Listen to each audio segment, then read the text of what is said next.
monthly research forum. I actually have no idea what the title of this is supposed to be. So. No, not but what this kind of gathering is. So I think research forum maybe what we're going to go to from here on out. We renamed it. Okay. Let me know that. All right. This month, Lauren Fogel, who is our graduating postdoctoral fellow, she's finishing up her second year. I believe you came to us from Argosy University, and so Lauren's going to present kind of a unique perspective on compulsive sexual behavior, and looking at it from an interpersonal perspective. So I'm kind of excited and interested to as we go forward here, so I'll turn it over to you. Thank you. I'm actually a pretty loud talker. Can everybody hear me in the room? Is that volume acceptable? So I'm going to not use the mic. Make use of my loud voice. First I wanted to thank Mike, because Mike is actually my research advisor and co-investigator on the research project that I did, which is a component of the postdoctoral fellowship here and training at Program in Human Sexuality. And I also want to acknowledge that this is secondary analysis research of research and data that was collected from a grant from NIM, and so the information for that grant is there. And thank you also to Mike and his team for all the hard work that they did on the front end of gathering the data and doing all of the hard work that made this part really easy for me to just go in and then do some secondary analysis. So I appreciate that. So what I'm intending to talk about today, and what the main focus of this is going to be about, is trying to explore compulsive sexual behavior, which I'm going to probably use interchangeably with CSB, and I'll explain more about that in a few minutes. And we're looking at sort of what are the interpersonal and social factors that might play a role in this phenomenon that we see in clinic. And the way that we used measures to kind of look at that was using the MPQ, which is the Multidimensional Personality Questionnaire, the short form, and I'll talk a little bit more about what that entailed. So we're going to be using that to kind of look at interpersonal traits within sexual behavior. So to start off, just sort of acknowledging that we in our research community, in the literature, psychological, psychiatric community, we have no consensus on what to call this. We have no consensus on a theoretical orientation, on a theory, on modalities. We're just really still trying to figure out as a community some sort of model for what CSB is, what it looks like. There's been so many names in the literature to refer to this phenomenon, from hypersexual disorder, which was proposed for DSM-V, which ended up getting rejected, but that was the terminology as of late. And you'll find that literature, the 12-step community, the addiction community, and the media are often using sexual addiction to refer to similar behaviors that what we're calling compulsive sexual behavior. Impulsivity, sexual obsession, and Eli has talked about the impulsive-compulsive spectrum of this phenomenon. For the purposes of this presentation, I'm going to use one term to define what we're talking about, and that's CSB, which is consistent with the program and treatment that we have here at the Program in Human Sexuality. And the way that we're defining compulsive sexual behavior or sexual compulsivity is using these criteria that were consistently used as part of the gathering of data. This was used to determine who had CSB or qualified for CSB and who did not. So we're looking at, whether over a period of at least 6 months, so not just yesterday and today, but longer term, if there's been recurrent sexually arousing fantasies, urges, behaviors, that can be a number of things, and you'll notice that all of these things involve the word compulsive in it. So whether that's masturbation or cruising, internet pornography, compulsive sex with a partner, some form of this behavior being compulsive. and that these cause clinical significant distress in the person's life, whether that's socially or occupationally or other important areas of their functioning. So it's obviously interrupting their lives. And then the other important factor, which is part of most DSM diagnoses that we're looking at, though this is not a DSM diagnosis, compulsive sexual behavior, but similar to other disorders, we want to make sure that this is not part of a medical condition or substance abuse related, etc. So the reason, or the sort of where this came from, was from a lot of my clinical experience in being here for 2 years and trying to kind of notice trends in the people that I'm seeing who present with some of these issues, and really getting a sense that there's a lot of social and interpersonal problems that these folks tend to present with, and wondering if there was an association, correlation between the development of some of these compulsive behaviors and some sort of interpersonal deficits or attachment deficits. So as we started talking more about that, we decided that, you know, with the data that we had already collected through the research program that, that Mike's running, that we could try to kind of get at some of this attachment, intimacy, interpersonal stuff using the data that we got from the MPQ, which was one of the measures that was administered to the participants in this study. So I'll talk a little bit more about that. What I want to start with is looking at attachment theory, and I will kind of also talk about why I'm talking about attachment theory.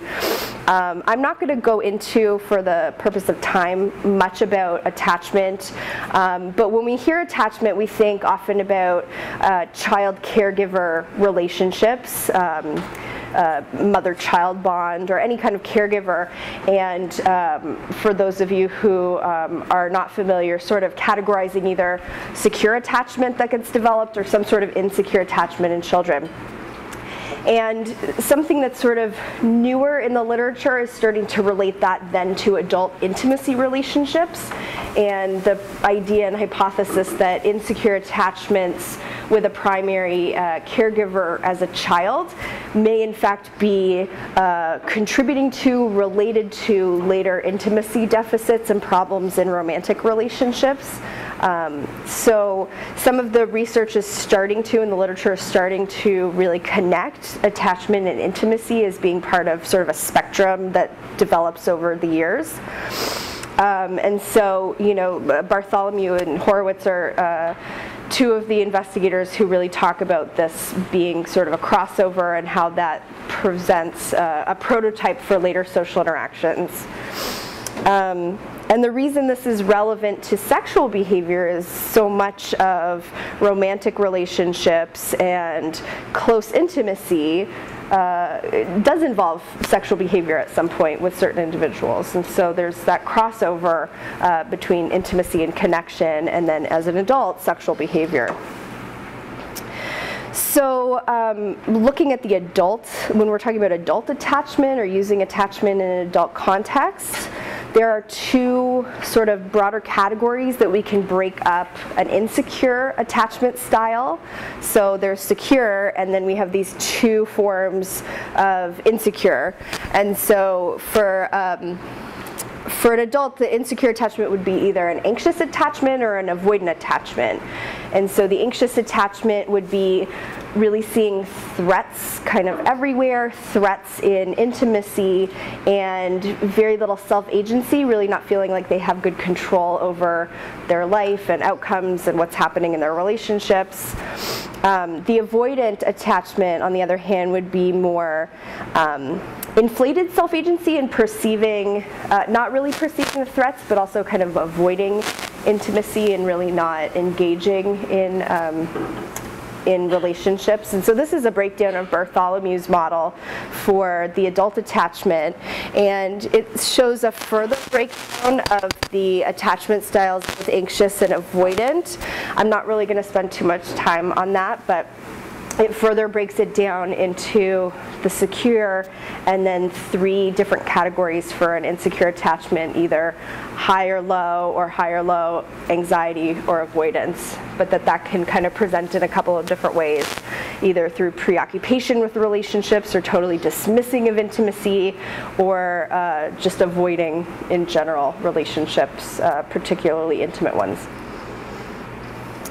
So from one of the studies I was reading, they kind of broke down and I extrapolated some of the traits that would go with an anxious and an avoidant presentation.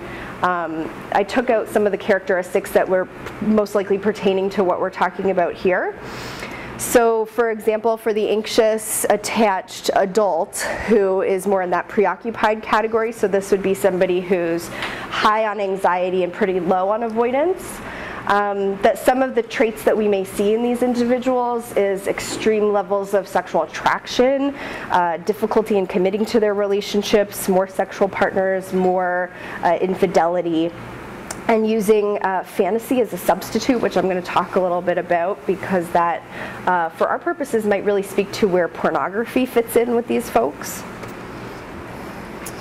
And then, so the dismissing and an avoidant individual, so that would be somebody who is high in avoidance and pretty low on anxiety. And so for these folks, they might show more of a fear of intimacy, lower personal relationship standards, so they may be more willing to do certain things or engage in certain things that other folks might not be willing to do. More frequent unwanted sexual experiences, and what that meant in this context was not, they were consensual, but they were more consensual but not really what the person was wanting to do or not really feeling good about. And then sexual fantasies about someone other than the partner that they're with. So when we look at the attachment and intimacy spectrum, what has been proposed is that adult avoidance of intimacy is really about this adverse experience early on in childhood that disrupts that to then form healthy attachments later on. So again, working on not really being able to have those intimate connections in a secure way. So connecting some of that insecure attachment to sexual behaviors. These folks who are more insecurely attached are going to show likely more casual sexual experiences, more sexual experiences outside of a primary relationship, again in comparison to a securely attached adult. More likely to have more lifetime sexual partners, higher frequency of engaging in casual sex, possibly less restrictive sexual beliefs. So these are all sexual behaviors that have been hypothesized and associated with these insecure attachment styles. What we know from the work of Metz and McCarthy and some of the sex therapy research is that men tend to seek emotional intimacy and connection through sexual behavior and sexual means. And so if these folks are insecurely attached and experiencing emotional loneliness and lack of intimacy, that there might be that overlap then with seeing more sexual behavior and using sexual means, and we'll talk a little bit more about that.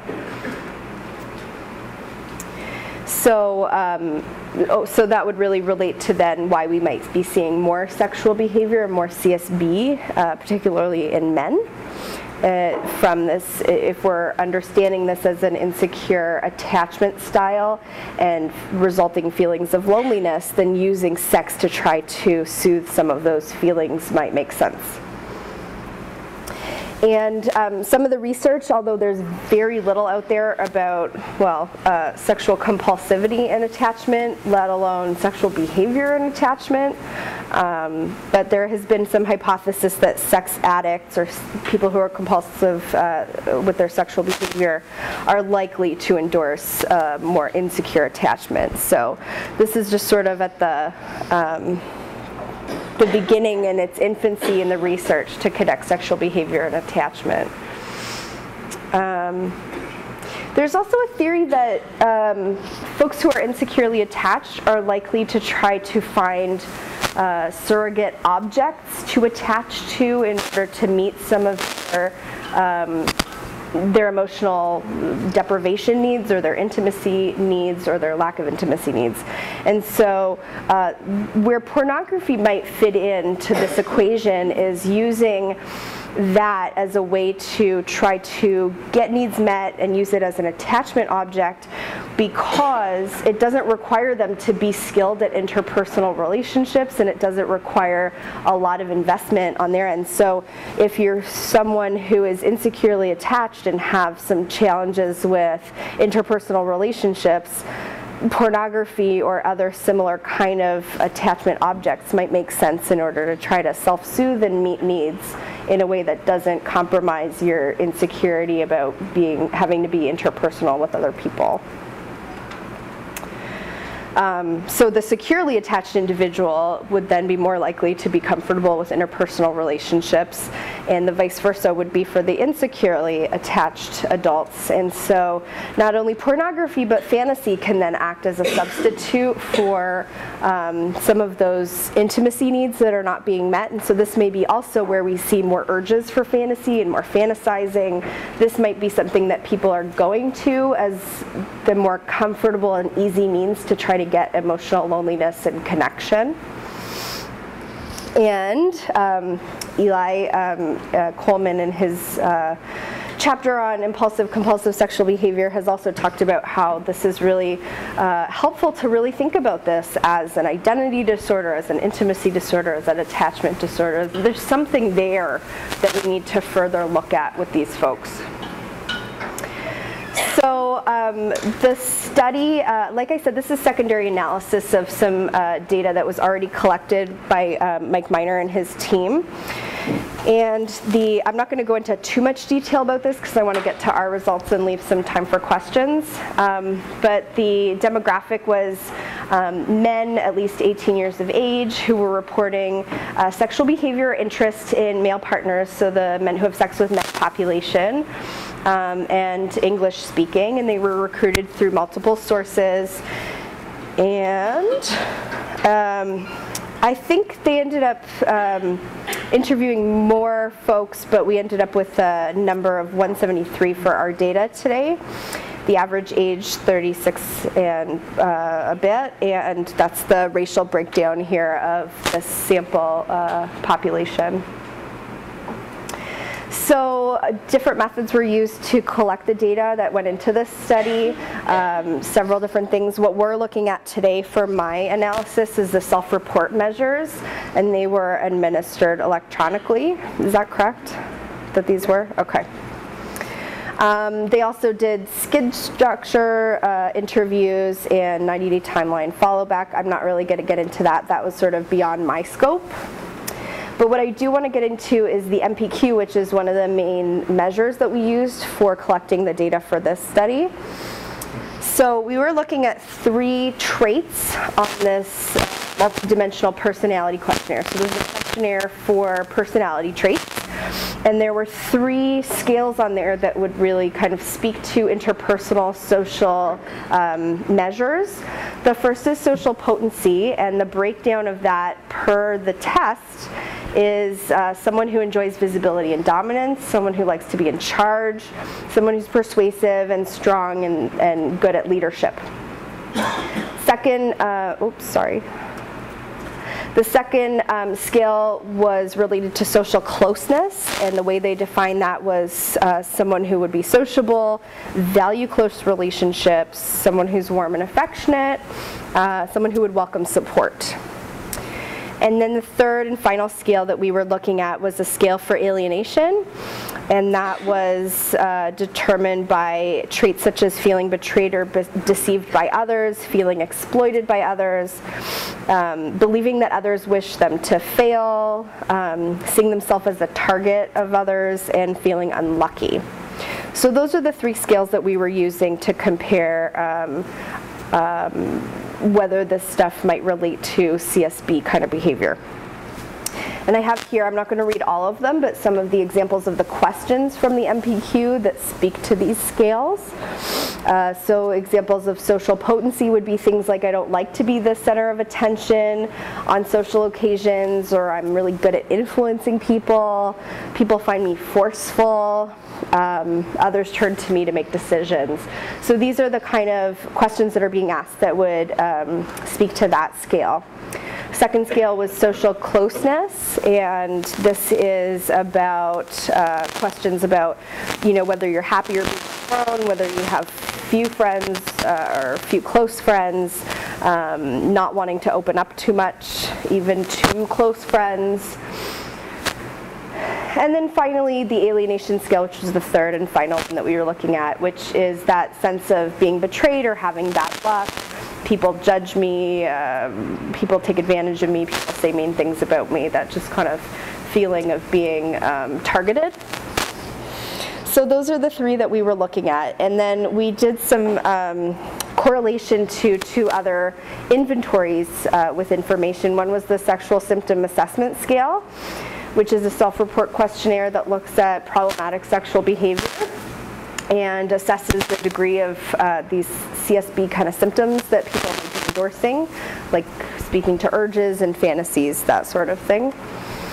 And then we also looked at the Compulsive Sexual Behavior inventory, which is 28 items on a Likert scale, and attempting to really look at all the major components of sexual behavior that is compulsive in nature. So kind of looking at all those variations of CSB and what that could look like.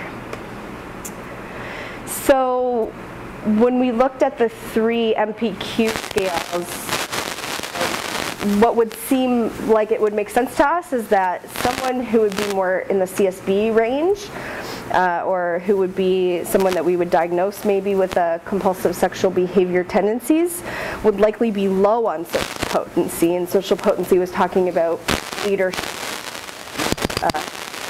dominance, and these kind of things. So based on clinical experience, I would assume that that would be low in this population. I would also assume that these folks have low social closeness, so not a lot of support, not a lot of close relationships, and that they would likely be high on alienation. These tend to be folks who are acting out, and a lot of acting out tends to be in isolation, or after acting out tends to lead to isolation. And so isolation, alienation, that kind of was what we were thinking.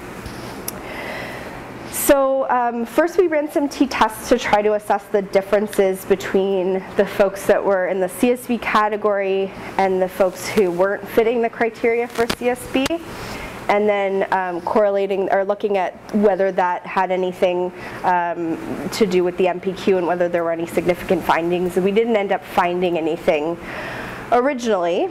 But Mike is really good at what he does, and so we took a different way of looking at it. We ended up using Pearson product moment correlations to look at the data, and that gave us some useful information.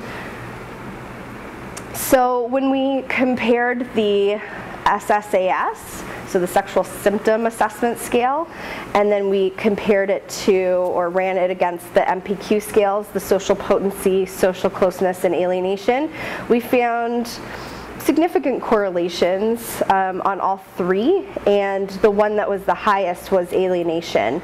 And so when we're looking at that, and you'll see later on that there seems to be this trend in alienation being the highest correlation when we're looking at sexual acting out kind of symptoms, which was pretty conducive with what we were thinking to begin with. What we saw is social potency had a correlation. This one correlated with certain behavior. We ran it against number of times masturbated in the last 30 days. And we saw something significant there. We also saw something significant in social closeness, that there was a negative correlation between social closeness and number of times masturbated in the last 30 days. So that also made sense to us, that if you are not feeling socially close and you are not feeling like you have a lot of support, that you're going to be higher in number of times that you're masturbating within that 30-day period.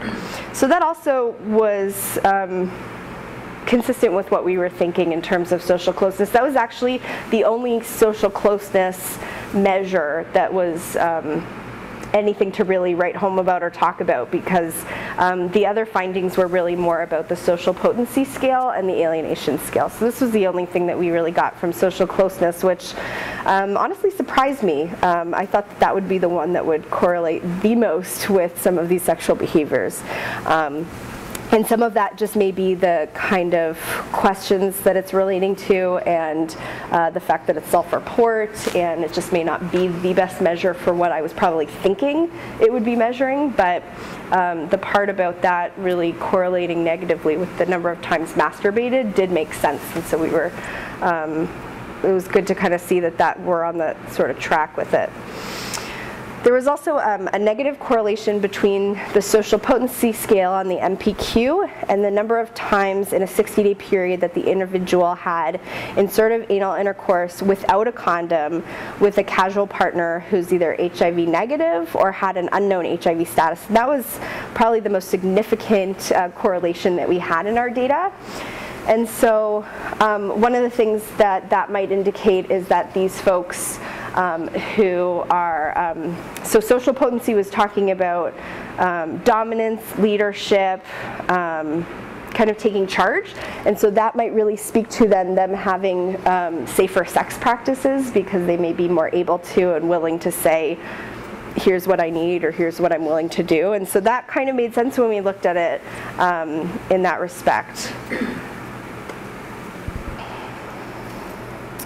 The CSBI, which was the Compulsive Sexual Behavior Inventory, when we correlated that and ran that against the 3 scales on the MPQ, we saw some significant correlations with social potency and alienation. And so again, the alienation was that higher score, and it was a similar kind of score, not too far off from what we found with the sexual assessment scale. So pretty consistent in alienation being the higher correlation when we're comparing alienation on the MPQ versus compulsive sexual behaviors. We're seeing something is there. So I talked about social potency maybe being related to safer sex practices, perhaps, and that could be due to some of what that scale is measuring. And so people who are going to be on that scale are likely to have more traits of leadership and persuasiveness and dominance. So that might be an explanation for why we saw that significant correlation between those 2 measures. What we're seeing is there's some sort of relation between this social potency and CSB. And so that actually surprised me at first. And then, you know, as we were kind of thinking about it and talking about it, it started to make some sense that and there can be a number of explanations for it. One is that there can be a high level of, I kind of think of it as superficial narcissism, but narcissism in some of this acting out behavior, and especially if it involves sex with other people and not just in isolation on your own. There has to be some level of social potency to be able to do that. So there has to be some take charge and leadership and you know, taking some risks in order to put yourself out there to have sexual encounters with another person. So that might explain why we would see that being high and then related to CSB. And then higher alienation, there seems to be a relation to CSB, because we were seeing that both correlating with the SSAS and the CSBI, which are both measures of compulsive sexual behavior. So both of those were showing something related to alienation, and that was pretty consistent with what we were thinking. Especially, you know, thinking about specific behaviors, and things like masturbation and looking at pornography are pretty alienating and isolating behaviors. So it makes sense that there might be something there. What we also know, so our population that we have data for is the men who have sex with men. And what we know from earlier is that men might be trying to seek emotional intimacy through sexual means.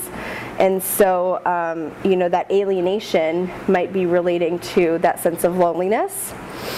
And so, likely feeling a lack of emotional connection, using sex to try to bridge that gap and try to seek this out.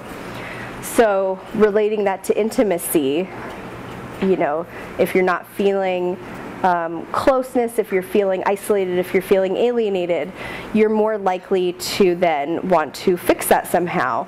And depending on where you're at with your alienation or your social potency, using some of these sexual behaviors to try to mediate those feelings.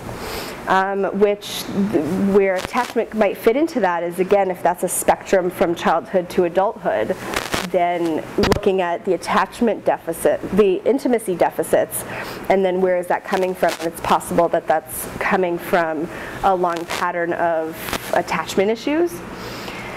And using sexual behaviors to try to, again, soothe feelings of loneliness and alienation, and that can be done through a variety of things, but in terms of pornography and fantasy, using those as sort of surrogates for especially those who feel like they're not able to be interpersonally relating to other people. These might be some of the behaviors that are go-tos for those folks.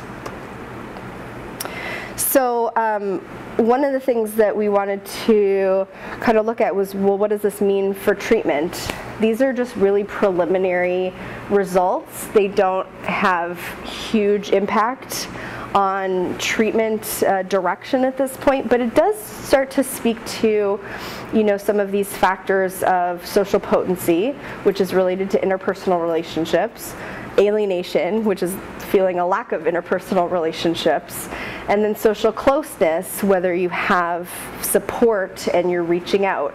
And so those to me are all interpersonal social factors. And so the way that we want to be thinking about this perhaps in future treatment implications is we want to be including other people in treatment, that doing this in isolation with the individual is probably not going to address some of these issues.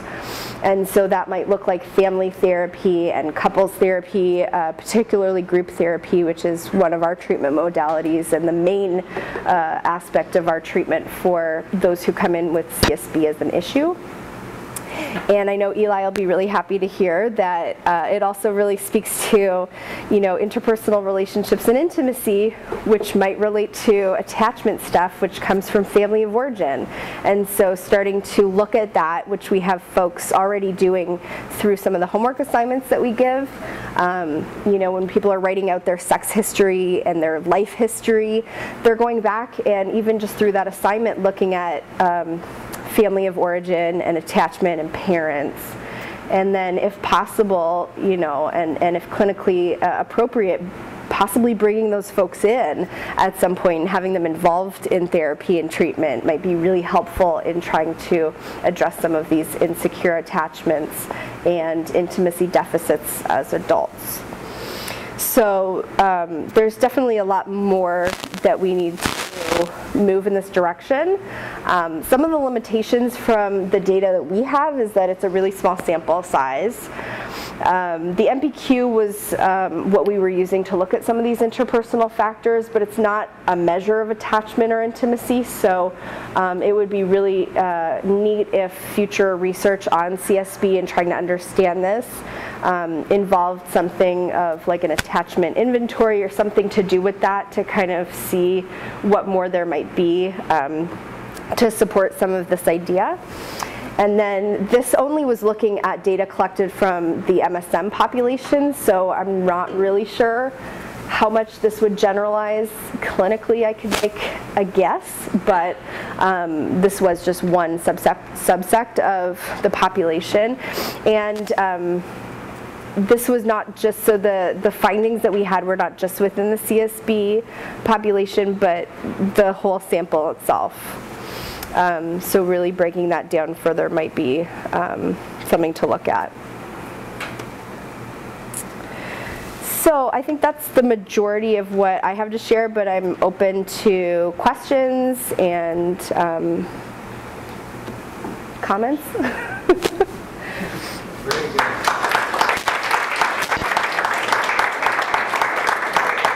Thank you. Yeah. I'm curious, like how the approach to CSB treatment has changed since over the years, like 20 years ago, now that there's the internet and all these easy hookup dating sites and apps and stuff like that. I'm sure that has changed the access. for people to be able to act out on behavior? Yeah, it's certainly easier to be compulsive in your sexual behavior than it probably ever was because of the access and the availability. I think a lot of the original writing about this came from, I know that Patrick Carnes was a big forerunner in this, and 1983 coined the term sex addiction, and that was sort of the terminology that was used early on. But Eli's been writing about compulsive, impulsive sexual behavior for, what, 20 years? 30 years. I don't want to date you. So there's always sort of been this dichotomy and disagreement in what we're calling it, so that's kind of an old story. I think I can't really speak to all of that question, but I can speak to at least what we're doing here that's probably different than a lot of places have tried to approach treatment, and that's really integrating the sexual health part of it. And just clinically, I can speak to my experience being in group with Eli for 2 years, really doing some things that might really challenge some other models of treatment, like not shying away from incorporating erotica into their recovery, and not shying away from sexually variant experiences that might seem a little off-putting to maybe other treatment programs that we're really embracing as part of sexual health. So I think that's the part that we have that might be a little bit different, and I think that's also the direction that we're moving in the field, is trying to not just shy away from, let's just stay away from everything and stop all your behavior, but what can you be incorporating that's more healthy for you?